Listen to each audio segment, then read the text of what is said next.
Thanks for listening to the Tech Tools for Teachers podcast, where each week we talk about a free piece or two of technology that you can use in your classroom. I'm your host, Shanna Martin. I'm a middle school teacher, technology coach, and personalized learning coordinator for my district. And I'm her husband, Fuzz Martin. Hello, you. Hello. How's it going? Well, wonderful. We're on episode 58. Yeah, 58. We're racking them up. It's been a long, crazy ride here And at the kitchen counter with the dog snoring on the couch. The last 8 we've been here. Yeah, actually, yes, the last 8 episodes. Almost 20% of our show has been done during quarantine. Yeah, here at the good old kitchen counter. And I mean, it's always at the kitchen counter, so yeah, that's welcome to our kitchen counter. So it's not like when we're not in quarantine, we're at some fancy studio. We're always at the breakfast counter. Yes. And when we spend so much time here, it's like dreaming about, we could totally redo the kitchen counter as we sit here. And we could, but I'm not going to do it, and I'm not going to bring somebody into the house to do it right now. So right now we'll just spend some. We'll just enjoy time. Podcasting here on the at the breakfast on the Robin's Egg Blue Formica. It's fantastic. So we're heading into that end part of the school year where usually kids are going crazy, but now they're going crazy with their parents. Sorry, fam. It's different because there's usually so many cool end of the year things, and like I teach middle school and I teach 8th grade, so they're heading off to high school. And yeah, if you're an 8th grade teacher and you don't get to see those kids anymore, or you're a high school teacher and you don't get to see some of those kids. Yeah, I even think about like the little ones where they always do like kindergarten graduation and 4K graduation, just all these. And for anybody, just the end of the school year, you've like kind of taken these kids under your wing for at least a year. If you've looped kids, sometimes it's 2 or 3 years, and then you usually get to say goodbye to them, and it's kind of just like, we got the double whammy with our little one, where she's going from 4K up, and they said, we might be closing that charter. We'll see. Hopefully it'll still stay open. Yeah. Hopefully all will be well. So,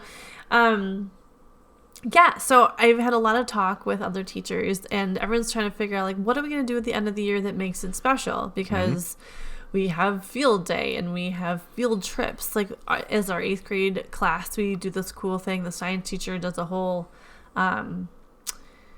good old Wisconsin. We have the kettles and the moraine. We live near Kettle Moraine. Yep. And we have kettles and moraines. Sciencey science.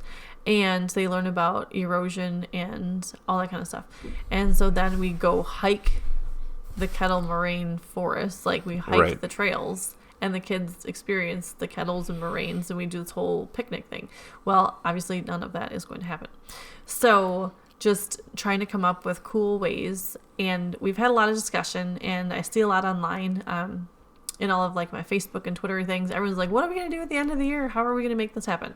So for all of the intro talk today, it's kind of a mini episode. I'm just going to give you some brief ideas that I've kind of brainstormed, shared with other teachers that they've shared with me about some ideas for how to end the school year with some of the fun activities. Yeah. So these are just, I guess, works in progress. No one hasn't really finalized much yet, but we got to start thinking about it because we've only got like 4 weeks left. Yeah. So our little theme this week is end of the year activities. Digital, virtual field day. Virtual field day.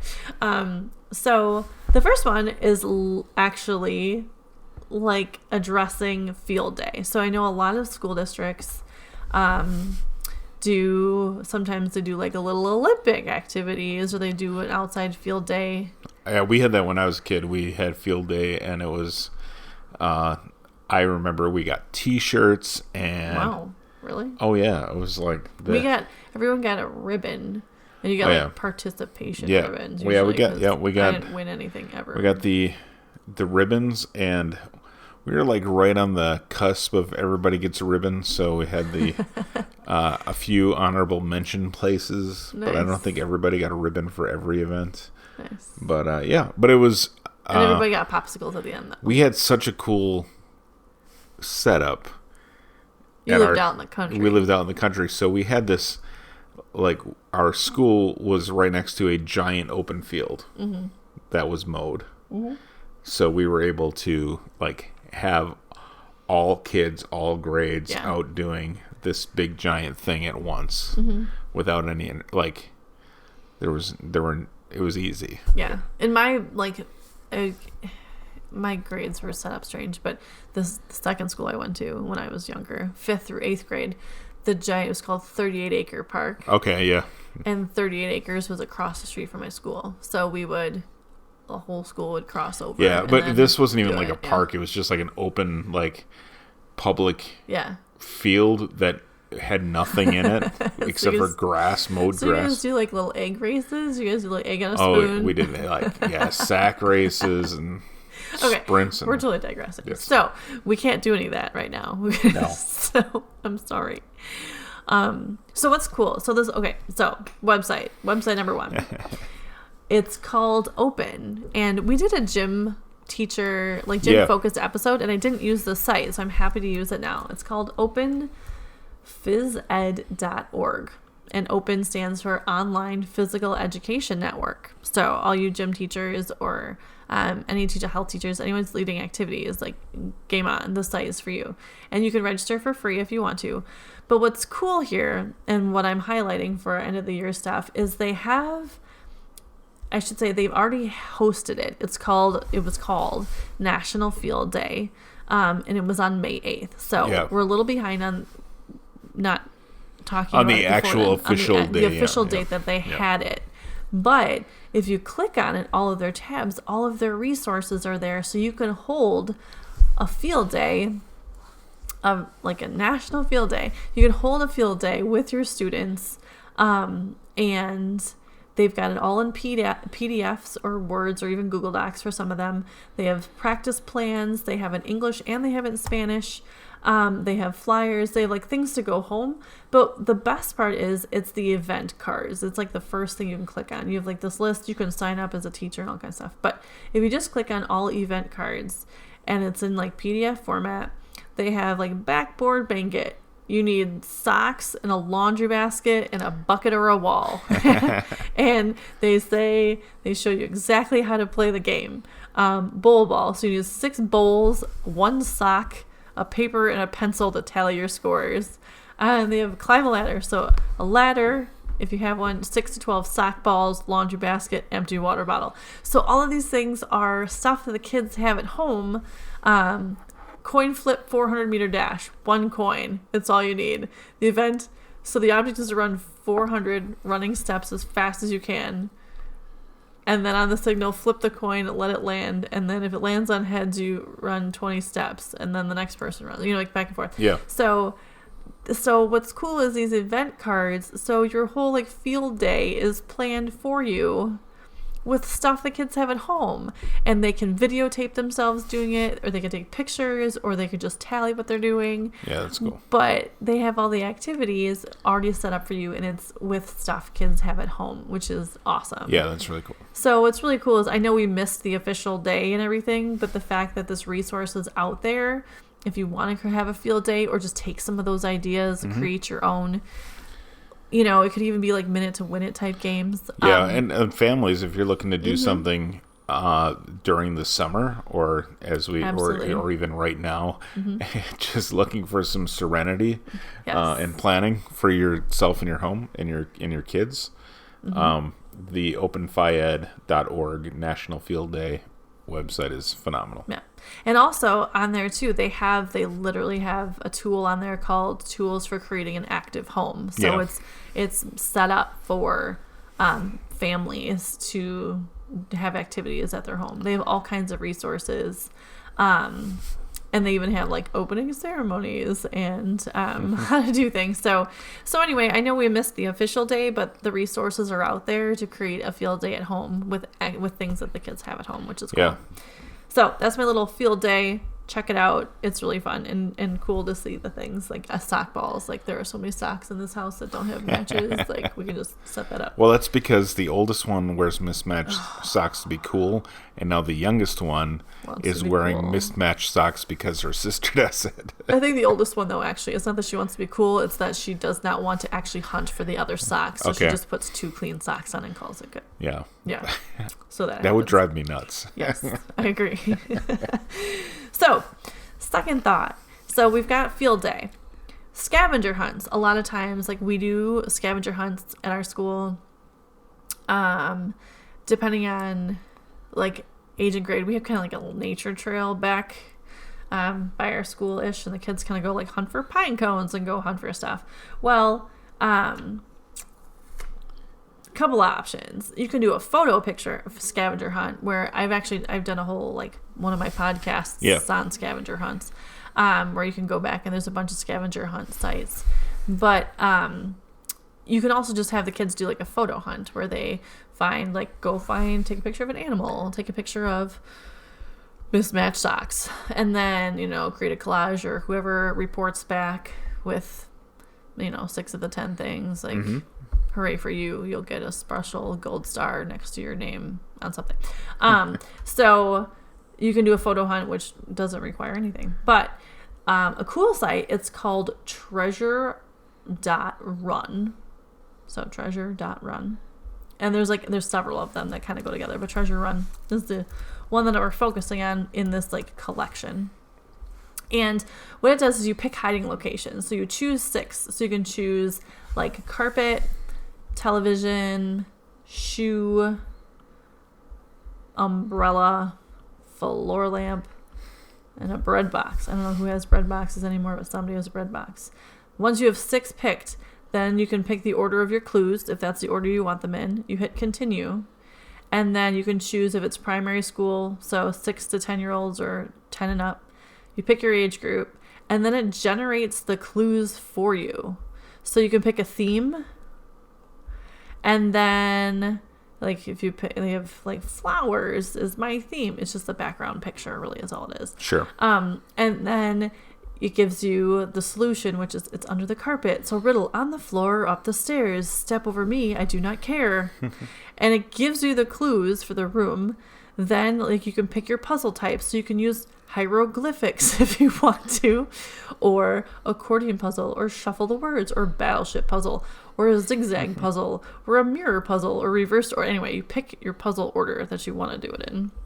Then you have your second clue. Again, you pick all the clues, and it sets up the game for you. So you could even just do this as like a clue and riddle game with your students. You don't actually have to hide anything.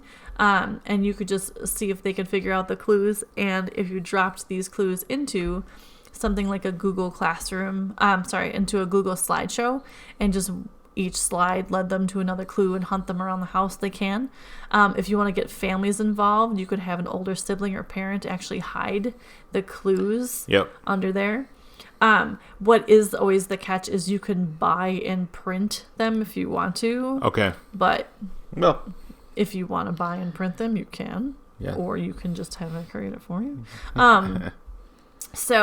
But you can take the idea of it, and that's kind of what I'm thinking of this week as well. I'm giving you sites. They still just have a ton of ideas that you could take this and do your own digital version in a Google Slides or in something like that, or take the puzzle idea and create that scavenger hunt around your house. Yeah. So Treasure Run is the site.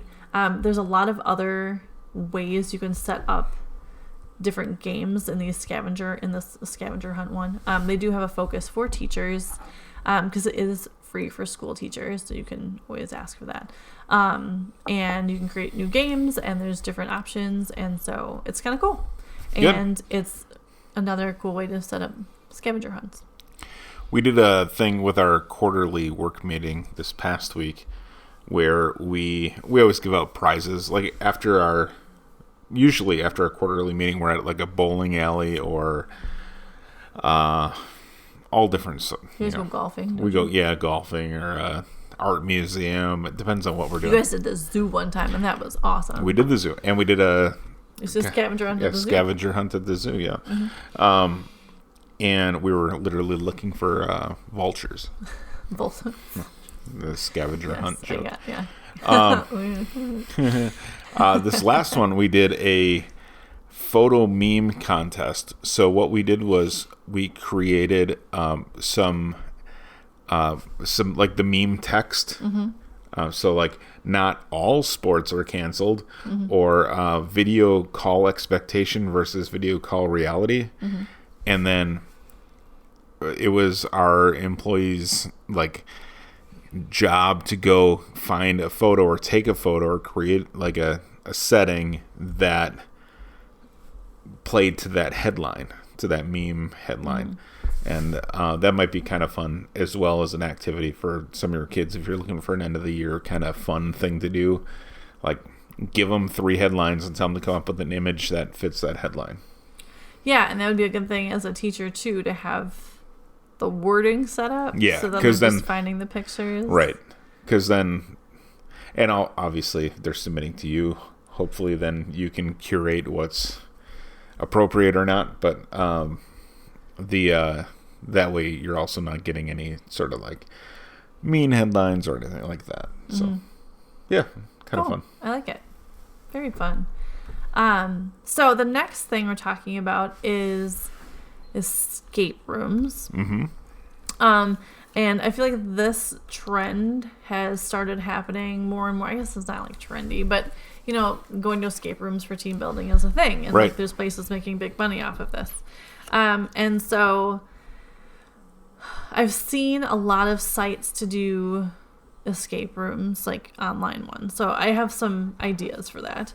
The first one is called theescapegame.com is the name of the site. And there's a lot of different options here.